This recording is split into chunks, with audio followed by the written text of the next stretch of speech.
Hello and welcome to Chahal academy. आपका ancient history series में फिर से स्वागत है, जहां पे हम लोग decoding ancient history with NCERT and R S Sharma को कंप्लीट कर रहे हैं। और आज हम जुड़े हैं लेक्चर नंबर 10, जहां पे हम पोस्ट मौर्यन पीरियड के बारे में पढ़ेंगे। जी हाँ, बहुत इंपॉर्टेंट है। पिछली क्लास में हम लोग कंप्लीट कर चुके हैं कि किस तरीके से मौर्यन एम्पायर का एंड हुआ। आप सब जानते होंगे कि मौर्यन पीरियड के डिक्लाइन के बाद भारत के अंदर अलग अलग डायनेस्टीज का डेवलपमेंट होना शुरू हुआ, यानी कि छोटी छोटी डायनेस्टीज आना शुरू हुई। इसके साथ साथ ही कंटेम्परेरी कुछ डायनेस्टीज भी आ गए, यानी कि फॉरेनर डायनेस्टीज। आज हम सबसे पहले ये देखेंगे कि कौन सी डायनेस्टी किसके कंटेम्परेरी चल रही है। बहुत इंपॉर्टेंट है for prelims and the main examination. से शुरू करते हैं इस टॉपिक को। सबसे पहले हम देखते हैं कि ये हमारा रहेगा पूरी तरीके का मैप। यहाँ पे आप देखिए कि इंडो ग्रीक्स आ चुके हैं, उसके साथ नीचे ही आपके सतवाहन एम्पायर हैं, नीचे चोलास, चेरास, पांड्यास और पश्चिमित्र सुंगा एम्पायर।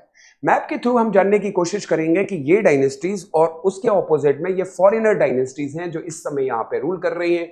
ये आपकी नेटिव डायनेस्टीज हैं। यहाँ पे सबसे पहले आई Shunga dynasty after the Mauryans, फिर आती है कान्वा डायनेस्टी और फिर आती है सतवाहन डायनेस्टी। इसके अलावा हमारे पास आता है the Indo Greeks, the Sakas, the Pratiharas, the Kushans. अब आपको ये याद रखना है कि जब पश्चिमित्र सुंगा यहाँ पे रूल कर रहे थे, उस समय भारत के अंदर यानी कि आपकी फॉरेनर डायनेस्टीज मैच करेगी इंडो ग्रीक के साथ, क्योंकि उस समय ये गंधार के रीजन के अंदर रूल कर रहे थे। तो इससे ये साबित होता है कि ये रूल आ चुका है। उसके अलावा जब हमारे पास कान्वा डायनेस्टी थी, ये बहुत ही छोटी डायनेस्टी थी, बहुत ही कम समय के लिए रूल किया। वासुदेव कान्हा इसके फाउंडर थे, लेकिन उतना कोई इंपैक्ट नहीं डाल पाए। लेकिन सबसे बड़ी कहानी जुड़ती है सतवांस की और जुड़ती है साकास की।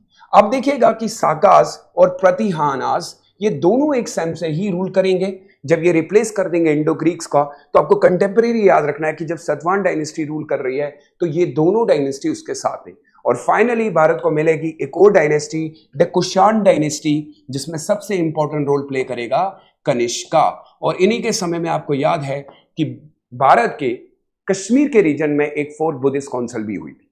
तो सबसे पहले हम देखते हैं कि क्या हुआ था। पीछे वाली क्लास में जो हमने पढ़ा, तो हमें यह पता चला था कि मौर्यन एम्पायर अब पूरी तरीके से बढ़ चुका है। ये वेस्टर्न पार्ट आप देखिए और ये ईस्टर्न पार्ट देखिए, तो हमें पता चलता है ये कुनाला और दशरथा के पास था, लेकिन इनसे संभाला नहीं गया। मोस्ट एम्पायर मौर्यन एम्पायर के वीक सक्सेसर की वजह से इन्हीं के एक मिनिस्टर पश्चिमित्र सुंगा ने ये एरिया मौर्यन एम्पायर से ले लिया, जिसमें आपका साकाला, माथुरा, कापलावस्तु, जैन, सांची, पाटलिपुत्रा होता है। वहीं पे सीरीज ऑफ इन्वेजन की वजह से मौर्यन एम्पायर कमजोर हुआ और फाइनली अदर प्रोविंसेस भी इंडिपेंडेंट होना शुरू हुए, जिसमें कलिंगा इंडिपेंडेंट हो गया, सतवांस भी इंडिपेंडेंट हो गए। और फाइनली अगर आप देखेंगे तो बृहदत्त लास्ट फाइनल रूलर जो हैं वो मौर्यन एम्पायर के थे, जिनको पश्चिमित्र सुंगा ने हटा दिया और एक नई डायनेस्टी बनाई, पश्चिमित्र सुंगा, जो कि कमांडर थे। और फिर इन्होंने अपनी कैपिटल इंडिपेंडेंट बना के यहां पे रूल करना शुरू कर दिया। इसके अलावा अगर आप देखेंगे तो इनके ऊपर ग्रीको बैक्टीरियंस रूल का अटैक होना शुरू हुआ, लेकिन इन्होंने किसी तरीके से उनको रोक लिया। उस समय डेमेट्रस, जो कि नॉर्थ वेस्ट रीजन के ऊपर कंट्रोल कर रहे थे, उन्होंने अपने दो बंधुओं को, यानी कि मिलिंडा पाना, आपको याद होगा एक बुक का नाम है जिसमें मनिंदर का जिक्र किया गया, अपोलोडोटस को भेजा ताकि वो ज्यादा से ज्यादा एरियाज को कैप्चर कर पाए। लेकिन हम सब जानते हैं कि ग्रीक एडवांस पाटलिपुत्रा तक आ चुके थे, लेकिन पश्चिमित्र सुंगा ने अपनी ताकत से किसी तरीके से उनको रोक लिया। अगर आप देखेंगे तो ये हमारे लिए बहुत इंपॉर्टेंट फेज है। मुझे उम्मीद है कि आप लिख लेंगे कि पश्चिमित्र सुंगा के टाइम पे उन्होंने काफी सारे बुद्धिस्ट जो मोनेस्ट्रीज थी उनको अटैक भी किया और तोड़ भी दिए। कहा जाता है कि अपने ब्राह्मणिकल ऑर्डर को ज्यादा से ज्यादा प्रमोट करना चाहते थे, काफी सारे यज्ञ भी इन्होंने किए। लेकिन इनके समय में लॉ बुक लिखी गई, एक सेज है ब्रियो, यानी मनुस्मृति लिखी गई कि सोसाइटी को कैसे रूल किया जाता है। प्लस आप जानते होंगे कि बुद्धिस्ट सोर्स के हिसाब से उनको ये माना जाता है कि उन्होंने बुद्धिज्म को बहुत नुकसान पहुंचाया। इसी समय पतंजलि इनके कंटेम्परेरी थे, जिन्होंने महावस्य बुक लिखी है, जो कि बहुत ही इंपॉर्टेंट बुक है।